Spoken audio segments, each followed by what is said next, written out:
আজকে রান্না করব আলু দিয়ে পাঁঠার মাংস। আমি এখানে 600 গ্রাম পাঁঠার মাংস সুন্দর করে ধুয়ে পরিষ্কার করে নিয়েছি।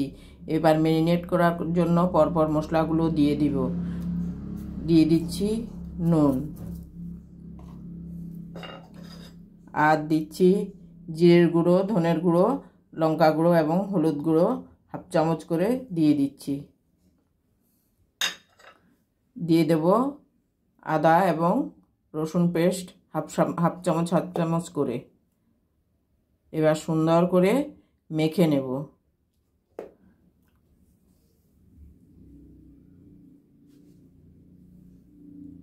আর দেব একটু সর্ষের তেল। মেখে নিচ্ছি। আলু পাঁঠার মাংস রান্নার জন্য আমি মাংসটা ম্যারিনেট করে রেখে দিয়েছি। এদিকে আলুটাও ভেজে তুলে নিয়ে রেখেছি। এখন এবার কড়াইতে তেল দিয়ে, ওই কড়াইটাতেই তেল দিয়ে দিচ্ছি তেজপাতা, গরম মশলা, এখানে দিয়েছি এলাচ, দারচিনি, লং আর একটা গোলমরিচ, এবং দিয়ে দিচ্ছি পেঁয়াজ কুচি। পেঁয়াজ কুচিটা একটু নেড়ে চেড়ে দিয়ে দেব চিনি। তেলের মধ্যে চিনি দিলে মাংসটার কালারটা ভালো আসবে।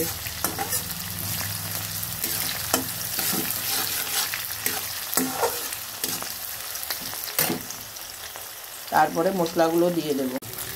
বাটা মশলাগুলো ভাজা হয়ে এসেছে। এবার দিয়ে দেব আস্তে আস্তে গুঁড়ো মশলাগুলো। এখানে 1 চামচ জিরে পাউডার, 1 চামচ ধনে পাউডার, 1 চামচ হলুদ গুঁড়ো এবং 1 চামচ লঙ্কা গুঁড়ো দিয়েছি। আগেও দিয়েছি হাফ চামচ করে, টোটাল 1.5 চামচ করে দিলাম। আপনারা আপনাদের পরিমাণ বুঝে যে যেরকম খাবেন ওরকম ঝাল দেবেন। সামান্য একটু জল দিয়ে দিলাম। দিয়ে দিচ্ছি কাঁচা লঙ্কা পেস্ট। আমি ম্যারিনেটের মধ্যেও একটু কাঁচা লঙ্কা পেস্ট দিয়েছি, ওটা মিক্স হয়ে গেছে। এবার সুন্দর করে নেড়ে নেব। দিয়ে দিচ্ছি স্বাদ মতো নুন। ম্যারিনেটেও নুন দিয়েছি, পরে লাগলে আরেকটু দিয়ে দেবো। ভালো করে কষানো হলে এবার দিয়ে দেব ম্যারিনেট করা মাংসটা। সমস্ত মশলাগুলো ভালো মতো ভেজে নিয়েছি। তেল বেরিয়ে গেছে। এবার ম্যারিনেট করা মাংসটা দিয়ে দিচ্ছি। ম্যারিনেট করা মাংসটা দিয়ে দিলাম। এবার সুন্দর করে ঢেকে কষিয়ে নেব।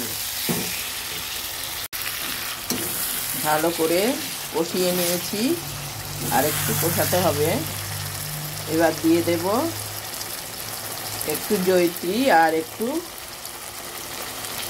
জায়ফল গ্রেট করে নিয়েছি।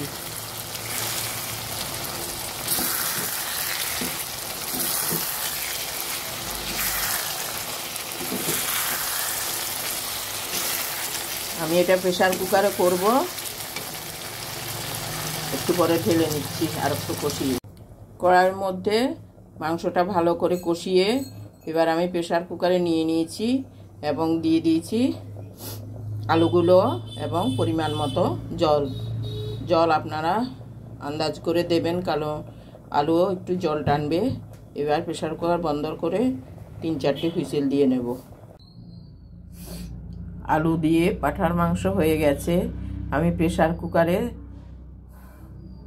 5টি হুইসেল দিয়ে তারপরে এবার গরম মশলা দিয়ে নামিয়ে নিয়েছি।